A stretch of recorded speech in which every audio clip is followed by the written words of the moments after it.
ಇನ್ನೊಂದು ಹೆಸರು ಕೇಳಿದ್ರಿ.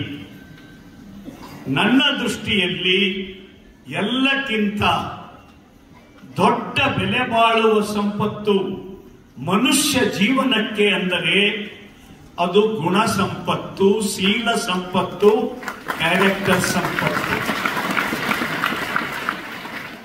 ನಾವು ಕೇಳಿದ್ದೇವೆ, ಅಡಕೆಗೆ ಹೋದ ಮಾನ ಆನೆ ಕೊಟ್ಟರೂ ಬಾರದು. ಅದಕ್ಕಾಗಿ ಮಾನವ ಜನ್ಮದಲ್ಲಿ ಹುಟ್ಟಿ ಬಂದ ಮೇಲೆ ಈ ಆಭರಣ ಯಾರ ಕೊರಳಲ್ಲಿ ಇಲ್ಲ, ಶೀಲ, ಚಾರಿತ್ರ್ಯ, ನಡವಳಿಕೆ, ಸದ್ಗುಣ ಅಂತನ್ನೋದು ನಾವು ಹೊರಗಿನಿಂದ ಮನುಷ್ಯರಾಗಿ ಕಾಣಬಹುದು, ಬಟ್ಟೆಯಿಂದ ಮನುಷ್ಯರಾಗಿ ಕಾಣಬಹುದು, ಬಂಗಾರ ಬೆಳ್ಳಿಯ ಆಭರಣಗಳಿಂದ ಮನುಷ್ಯರಾಗಿ ಕಾಣಬಹುದು.